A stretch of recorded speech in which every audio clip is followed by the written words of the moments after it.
Radio Sucesos 101.7 FM presenta su noticiero Sucesos con Milton Pérez y Verónica Larrea. Un periodismo libre para una democracia plena. Los hechos y las opiniones de los sucesos que marcan nuestro tiempo.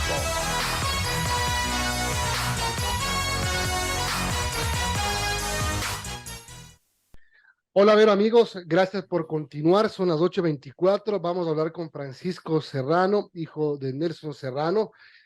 Nelson Serrano tiene 84 años, está en el corredor de la muerte en el estado de la Florida, en Estados Unidos. Él enfrenta un caso desde 1997, recuerden ustedes, fue acusado de un crimen en la localidad de Bartow, la Florida. Fue declarado culpable en octubre de 2016, pero hay nuevas esperanzas y nuevas posibilidades. Gracias por acompañarnos, Francisco. Buenos días. Primero, empiezo por preguntarle cuál es la situación de su padre en este momento, la situación de salud y la situación de mantener alguna esperanza de lo que pueda pasar. Muy buenos días, gracias Milton. Espero encontrarles bien. El estado de mi padre, bueno, de salud no es buena. Recuerdo que mi padre perdió la vista en un ojo hace 6 años y ahora está perdiendo la vista en el otro ojo por falta de medicinas para controlar la degeneración de la mácula. También es sordo, tiene problemas del corazón, tiene osteoporosis, le han diagnosticado que ya no tiene cartílago en el fémur de una de las piernas, entonces hace falta hacerle un cambio de cadera, de lo cual no quieren darle por el costo. Y además está con esto bajo esta sombra de la muerte sobre él, que no sabe a qué punto le van a dar la sentencia y le van a dar fecha de matarle.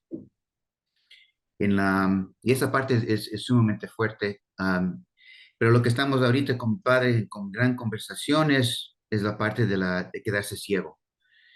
Esto le tiene muy contrariado porque ya después de 20 años de estar encarcelado con el sueño de regresar a Quito, él está frustrado de pensar de que si logra tener su libertad, al regresar a Quito no va a poder ver nada, no va a poder ver nadie, y esto realmente le molesta, le tormenta su fe, de lo cual él, cuando ya se entregó a las manos de Dios para estar en esta situación, ya tiene o sea, ¿cómo les cuento? Es algo bien duro, no sé si se pueden imaginar, de pensar de que después de pocos meses uno se va a quedar ciego y de ahí qué vida le queda.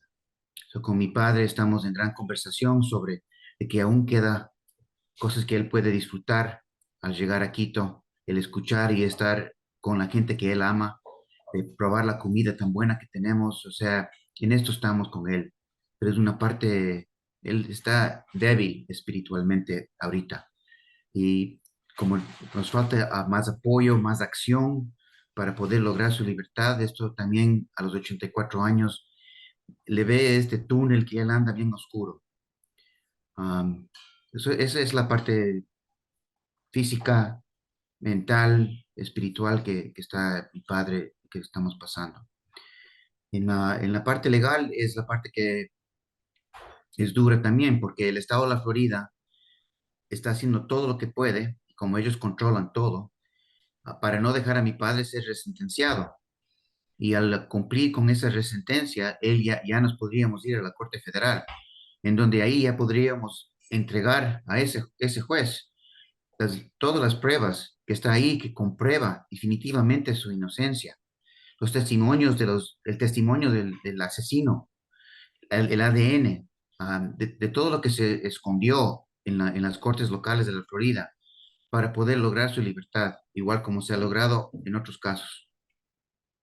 Ahora, sí, claro que nos imaginamos y tratamos de comprender esta difícil situación que está viviendo su padre, Francisco. Ahora, algunas cosas. Primero, ustedes, la última vez que conversamos, recuerdo que estaban buscando un acercamiento con el presidente Lazo. Hubo incluso cuando el presidente Lazo estuvo en los Estados Unidos y se reunió con el presidente Biden algunos pedidos. Eh, ¿Hay alguna intervención efectiva por parte del gobierno del presidente Guillermo Lasso, alguna autoridad del gobierno que haya hecho alguna gestión? Y lo otro, el tema de las pruebas. Hay más pruebas. Recuerdo que hay 13 pruebas que demostrarían la inocencia de su padre y unas más que, o no sé si estas están dentro de las que aparecieron. Dos armas, a él se lo había acusado de usar dos armas de él solo para matar cuatro personas. Se ha probado que hay una tercera arma que estuvo involucrada en estos hechos. ¿Cómo van estas cosas? En parte del primer punto, el gobierno ecuatoriano, con ellos hemos estado en conversaciones con la Cancillería, con la Presidencia, con la Procuraduría General, con la Secretaría de Derechos Humanos. Ha habido bastantes conversaciones dentro de estos 2 últimos años. Lo que falta es acción. Es una parte que no entiendo, no llego a comprender por qué si estamos hablando de la vida y muerte de un ecuatoriano que es ya más comprobado, no solamente que hubo violaciones de la soberanía del Ecuador por parte de los Estados Unidos, pero ya inculpados los Estados Unidos por la Comisión Interamericana de Derechos Humanos de todas las violaciones de derechos humanos que hicieron en contra de mi padre, ya se ha comprobado, comprobado la inocencia de mi padre con esas 13 pruebas y la misma fiscalía que le inculpó, le sancionó a mi padre, ya fue encontrado culpables de haber escondido evidencias y puesto otras personas inocentes en el corredor de la muerte. Con todo eso, yo no sé por qué el Ecuador tiene este temor, no sé, no quiero darle la palabra temor, sino que no han hecho, no se han acercado. Lo único que tiene que hacer es levantar el teléfono y llamar al gobernador, como un país a otro, y decir, señor, quiero verme con usted y quiero demostrar todo lo que nosotros tenemos sobre el caso de Nelson Serrano. ¿Quién debería levantar el teléfono y llamar al gobernador de la Florida? Esto puede ser el canciller, como puede ser el presidente.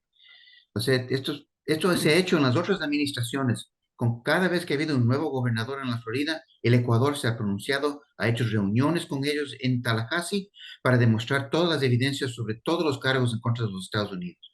Y en este caso no se ha hecho. Y te digo, ahora con mi padre a los 84 años, ya no tiene segundos. Eso no entiendo por qué no se mueve.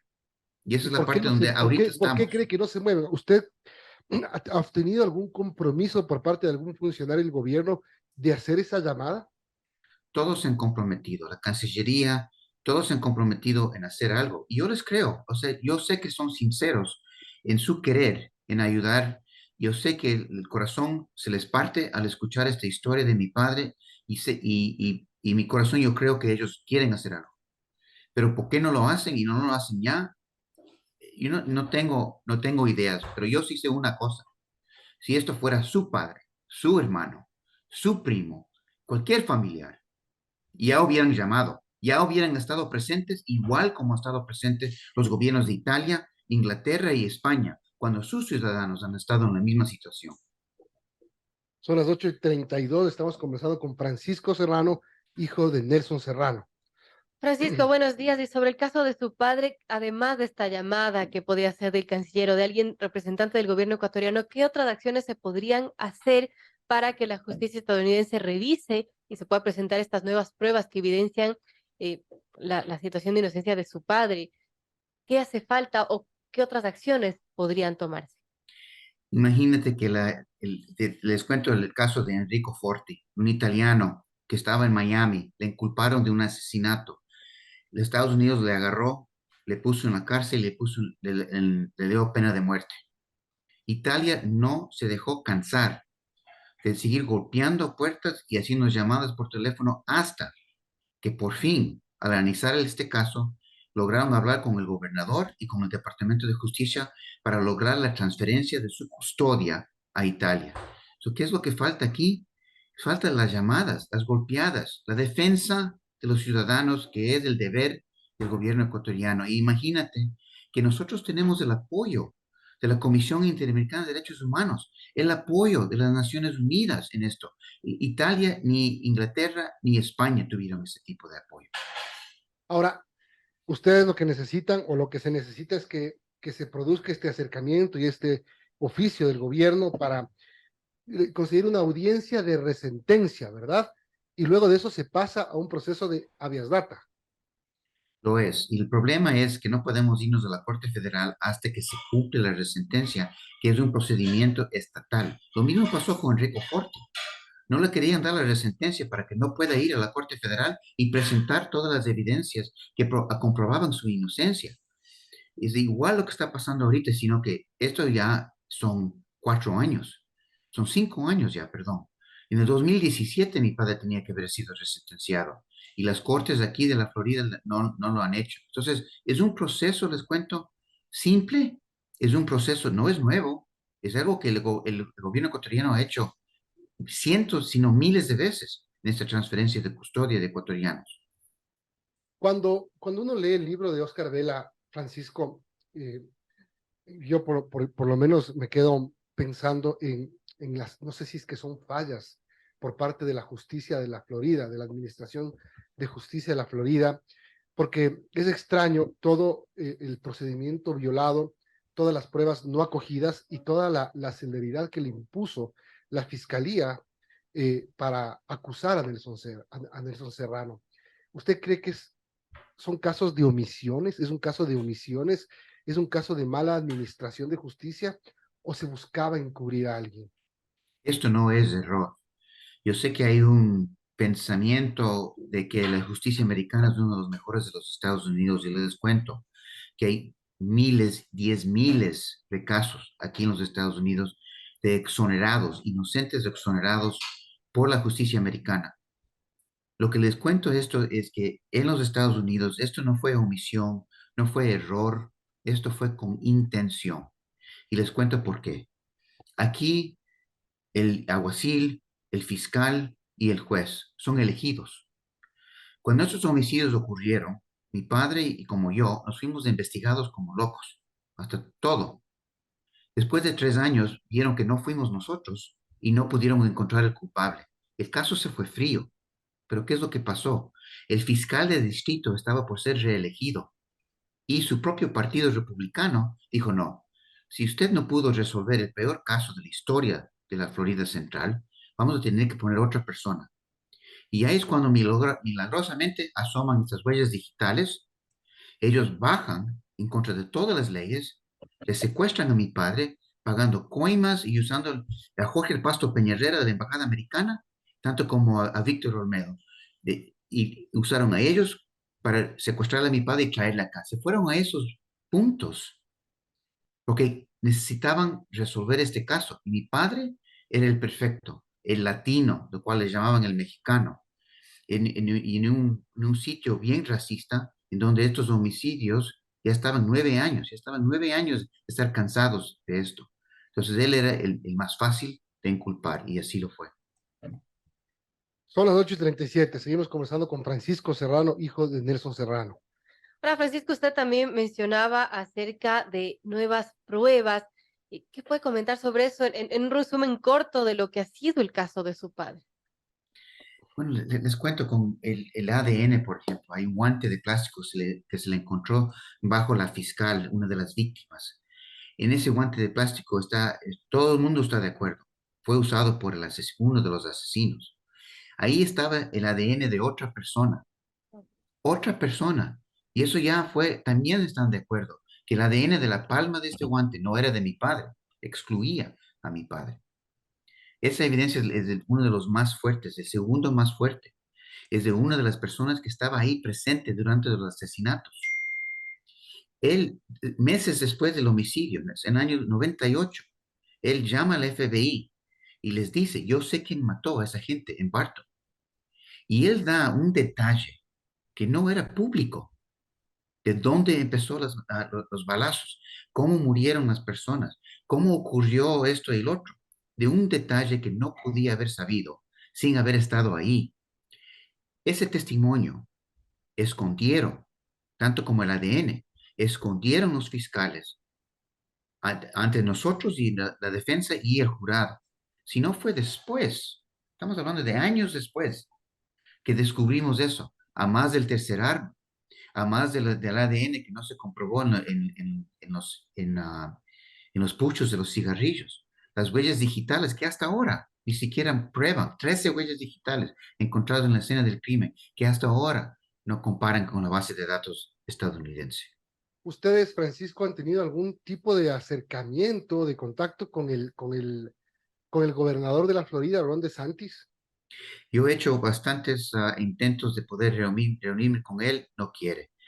Una de las cosas que sí he logrado hacer, y este 22 de noviembre tenemos la tercera reunión con el Departamento de Estado, o sea, la Cancillería de los Estados Unidos, y con el Departamento de Justicia, de lo cual yo pido que un representante del Ecuador esté presente, porque ahí vamos a estar hablando no solamente del caso, sino del trato inhumano que está recibiendo mi padre por la falta de trato médico, de medicinas y de la tortura que él pasa.